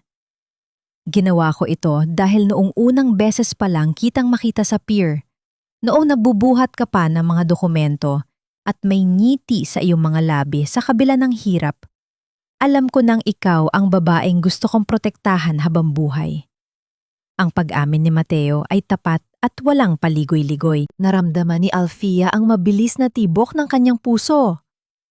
Hindi ito ang sakit na dala ni Ramil. Ito ay isang uri ng kaba na nagbibigay ng init sa kanyang buong pagkatao. Ang pag-ibig pala, kapag totoo, ay hindi kailangang maging marangya. Kailangan lang nitong maging tapat. Ngunit sa kabila ng lahat ng ligaya, isang huling anino ang lumitaw. Ang abogado ng pamilya Serrano ay dumating sa ospital na may dalang isang huling dokumento. Isang lihim na kasunduan na nilagdaan ng ina ni Althea bago ito mamatay. Isang dokumentong maaaring magpabago sa lahat ng kanilang napanalunan. Ma'am Althea, kailangan niyo itong basahin. Ang inyong ina, may iniwan siyang huling habilin na hindi niyo inaasahan. Sabi ng abogado. Ano ang lihim na ito na itinatago ng kanyang ina? At sa pagbubukas ng huling pahina ng kanilang nakaraan, magiging sapat ba ang pag-ibig ni na Althea at Mateo upang labanan ang huling unos na ito? Ang tunay na kayamanan, anak, ay hindi ang gintong nakatago sa ating vault, kundi ang kakayahang makatulog ng mahimbing dahil wala tayong taong tinapakan para makarating sa itaas. Ang tinig ni Mang Baltasar ay tila isang malambot na himig na sumasabay sa ihip ng preskong hangin sa dalampasigan ng Batangas. Nakatayo ang mag-ama sa pantalan, pinapanood ang dahan-dahang paggalaw ng mga malalaking barkong may tatak ng Valdez Group. Ngunit sa pagkakataong ito, ang bawat kargador na dumadaan ay may ngiti sa kanilang mga labi, suot ang malilinis na uniforme at may danggal na makikita sa kanilang mga mata. Binuksan ni Alfia ang huling liham na iniwan ng kanyang ina, ang dokumentong ibinigay ng abogado. Sa halip na isang madilim na lihim, ito ay isang sulat ng pag-asa. Ikinuwento ng kanyang ina na noong nabubuhay pa ito, bumili siya ng isang maliit na bahagi ng lupain sa paligid ng daungan gamit ang kanyang sariling ipon. Nais niyang gawin itong isang paaralan para sa mga anak ng mga kargador. Ang lihim na kasunduan ay ang pagtatabi ng pondo para sa kinabukasan ng komunidad na kinalakihan ni Althea. Hindi ka lang pala tagapagmana ng isang kumpanya, Althea. Tagapagmana ka rin ng isang pangarap. Mahinang sabi ni Mateo habang lumalapit sa kanya. Naglunsad si Althea ng isang simpleng pagdiriwang para sa mga manggagawa. Walang mga diamante. Walang mamahaling alak. Tanging mga litson, pansit at tawanan ang pumuno sa hangin. Nakasuot si Althea ng isang simpleng puting bestido, ang kanyang buhok ay hinahayaan niyang tangayin ng hangin. Sa gitna ng kasiyahan, nilapitan niya ang mga matatandang kargador na naging kasama ng kanyang ama. Ang pagyakap niya sa kanila ay isang pagkilala na hinding-hindi niya malilimutan ang kanyang pinagmulan. Nang makita niya ang kanyang ama na nakikipagkwentuhan sa mga dating kasamahan, may hawak na baso ng juice at tumatawa ng buong puso. Ang bawat luhang pumatak sa Manila Hotel ay tila tuluyan ng natuyo, pinalitan ng isang matamis na kapayapaan na tanging ang katotohanan lamang ang makakapagbigay. Nang sumapit ang gabi, ang langit ay napuno ng mga bituin. Naglakad sina Althea at Mateo palayo sa ingay ng handaan, patungo sa dulo ng pier kung saan ang dagat ay tila isang madilim na salamin ng langit. Ang tunog ng mga alon na dahan-dahang humahampas sa mga haligi ng pantalan ay nagbibigay ng isang romantikong ritmo sa kanilang katahimikan. Althea! Panimula ni Mateo, ang kanyang boses ay mas malalim pa sa dagat na nasa harap nila. Sa nakalipas na mga buwan, nakita ko ang lahat ng mukha mo. Nakita-kita sa iyong pinakamababang sandali at nakita-kita sa iyong rurok. At sa bawat sandaling iyon, wala akong ibang hiniling, kundi ang maging pader na masasandalan mo. Tumigil si Althea at tiningnan si Mateo sa mga mata. Sa ilalim ng liwanag ng buwan, nakita niya ang katapatan na matagal na niyang hinahanap. Ang kanyang puso ay bumibilis ang tibok, isang masarap na kaba na nagpaparamdam sa kanya na siya ay buhay na buhay. Mateo, ikaw ang nagturo sa akin na hindi lahat ng kamay ay handang manakit, na may mga kamay na handang sumalo sa atin kapag tayo ay nadidilim. Bulong ni Alfia.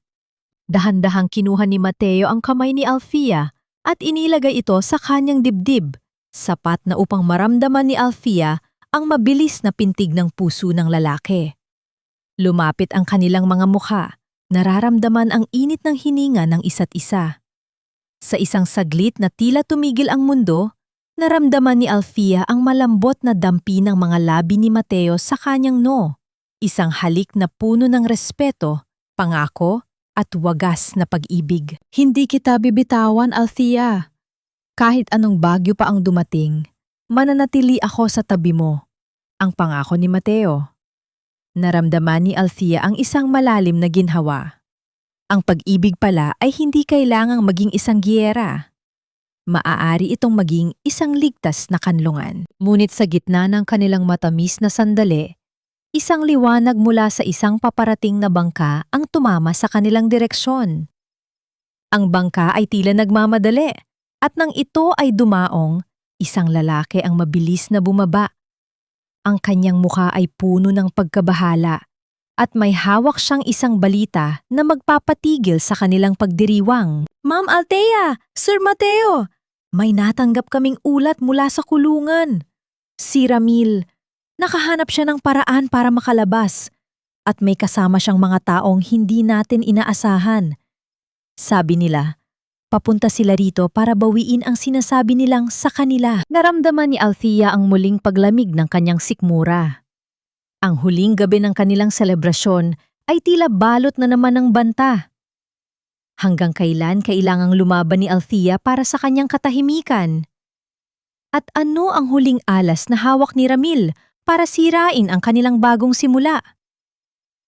Hindi pa natatapos ang gabi at tila ang dagat ay tumatangging magbigay ng katahimikan. Ang mga salitan ito ay tila isang babalang umalingaw sa isipan ni Althea habang pinagmamasdan niya ang dahan-dahang paglapit ng isang lansa sa pantalan.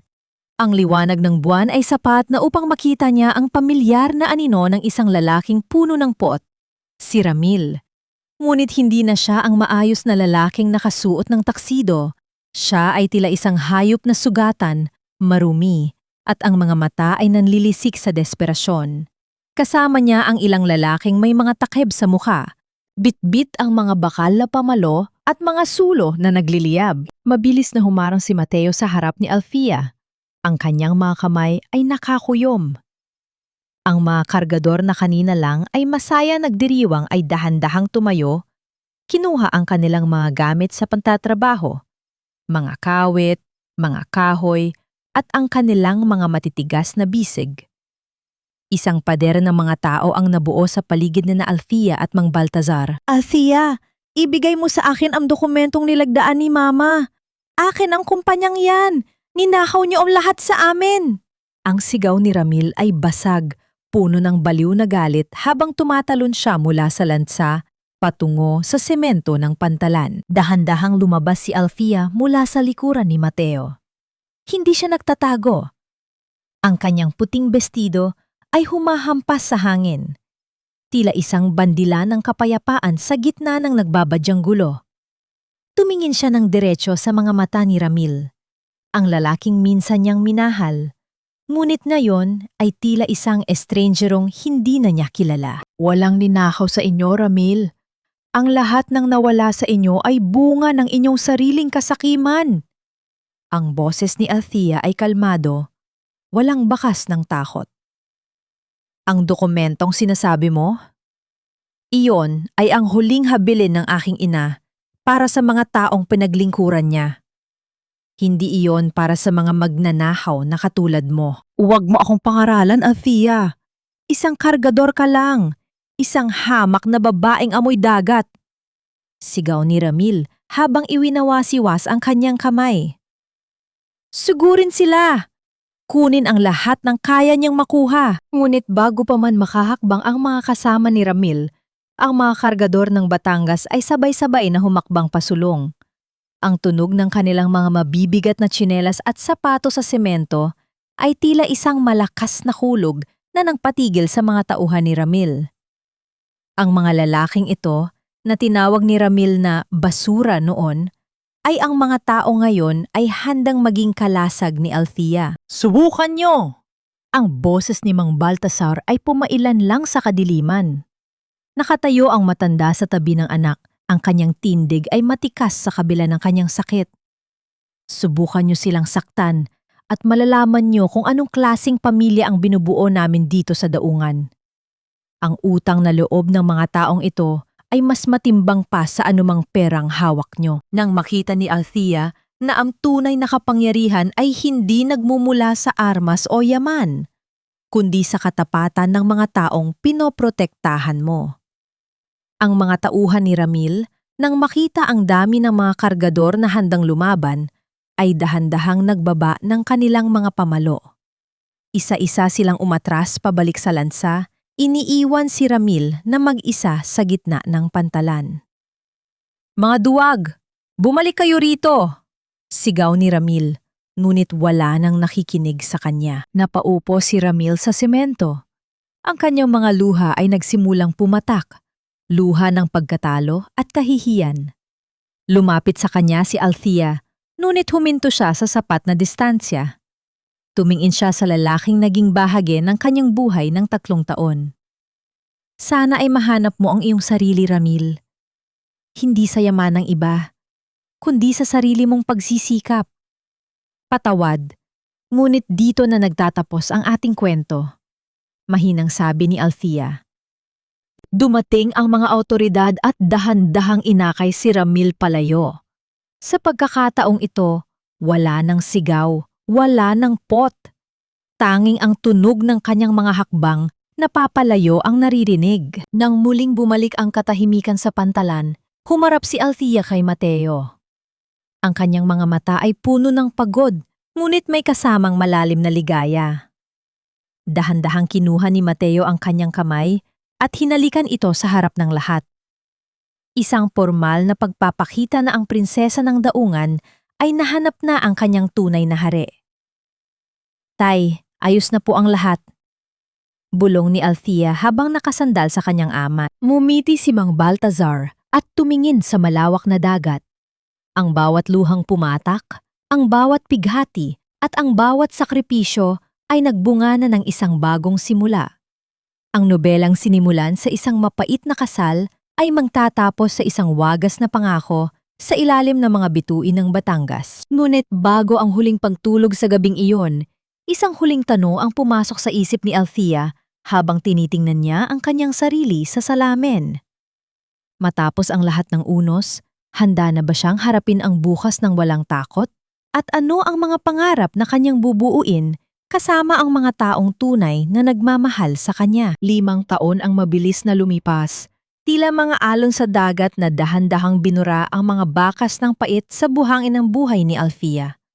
Ang dating daungan ng Batangas na saksi sa kanyang mga luha ay isa na ngayong simbolo ng pag-asa. Sa gitna ng abalang pantalan, nakatayo ang isang gusaling may pinturang puti at asul, ang Valdez Learning Center. Ito ang paaralang ipinangako ni Althea para sa mga anak ng mga kargador, isang pangarap na hinding-hindi na mananatiling panaginip lamang. Nakatayo si Althea sa beranda ng kanilang bagong bahay sa tabi ng dagat, hawak ang isang maliit na kamay. Ang kanyang anak, ang 5 taong gulang na si Baltasar Jr. o Basti, ay masayang tumitingin sa mga barkong paparating. Ang bata ay may mga matang kasing linaw ng sa kanyang lolo at may niting kasing tamis ng umaga. "Mama, look! Lolo is coming!" Ang masayang sigaw ni Basti habang itinuturo ang isang matanda na dahan-dahang naglalakad sa dalampasigan. Si Mang Baltasar, bagamat mas mabagal na ang bawat hakbang at may tungkod na, ay nananatiling matikas. Ang kanyang muka ay puno ng kapayapaan na hindi kayang bilhin ng anumang korporasyon. Sa kanyang pagtanda, natagpuan niya ang pinakamahalagang posisyon sa kanyang buhay, ang maging lolo at gabay ng susunod na henerasyon ng mga Valdez. Naramdaman ni Althea ang isang mainit na bisig na yumakap sa kanyang baywang mula sa likuran. Ipinatong ni Mateo ang kanyang baba sa balikat ni Althea. "Ang lalim yata ng iniisip ng aking asawa." Mahinang biro ni Mateo, ang kanyang boses ay puno ng pag-ibig na lalong tumitindi sa paglipas ng panahon. Iniisip ko lang kung gaano kalayo na ang narating natin, Mateo. Tugon ni Althea habang sumasandal sa dibdib ng asawa. Salamat dahil hindi ka bumitaw. Sa nakalipas na mga taon, natutunan ni Althea ang sining ng pagpapatawad. Hindi dahil karapat-dapat ang mga nanakit sa kanya, kundi dahil karapat-dapat ang kanyang puso sa kapayapaan. Si Ramil ay nananatili pa rin sa loob ng kulungan, nagsisilbi ng kanyang parusa. Nabalitaan ni Althea na nagsimulang mag-aral si Ramil sa loob ng bilangguan, sinusubukang ayusin ang kanyang nasirang buhay. Hindi na siya dinadalaw ni Althea, ngunit ipinagdarasal niya na sana ay mahanap nito ang tunay na pagsisisi. Samantala, si Doña Donna ay naging isang buhay na paalaala ng hiya at karma sa kanilang bayan. Madalas siyang makitang nakaupo sa tapat ng simbahan na mamalimos ng barya at pagkain mula sa mga taong dati niyang minaltrato. Ang kanyang kayabangan ay tuluyan ng natunaw, pinalitan ng isang tahimik na kahihiyang dala niya sa bawat paglubog ng araw. Minsan ay nagpapadala si Althea ng tulong para sa ginang sa pamamagitan ng kanilang foundation, hindi dahil sa utang na loob, kundi dahil sa habag. Ang paglalakad nilang pamilya sa dalampasigan habang ang araw ay dahan-dahang lumulubog, nagbibigay ng kulay kahel at ginto sa buong paligid. Ang tunog ng tawanan ni Basti at ang mahinang pag-uusap ni Mateo at Mang Baltazar ay tila isang perpektong musika sa pandinig ni Althea. Tay Mateo, tara na po, handa na ang hapunan. May tuyo at sinangad tayong paborito nyo. Tawag ni Althea sa kanila. Habang naglalakad sila pabalik sa bahay, tiningnan ni Althea ang kanyang mga kamay. Wala na ang mga kalyo mula sa pier, ngunit nananatili ang lakas na nakuha niya mula rito. Ang nobelang sinimulan sa isang kuso kep ay nagtatapos sa isang wagas na pag-asa. Natutunan ni Althea na ang tunay na dangal ay hindi nasusukat sa kung gaano ka kataas, kundi sa kung paano ka bumabangon matapos ang bawat pagkadapa. Ang bawat luha ay naging perlas, at ang bawat pighati ay naging hagdan patungo sa isang buhay na puno ng kahulugan. Sa ilalim ng nagliliwanag na mga bituin ng Batangas, ang pamilya Valdez ay nahanap na ang kanilang tunay na tahanan. Isang tahanang itinayo hindi sa yaman, kundi sa pag-ibig, katapatan, at kapatawaran.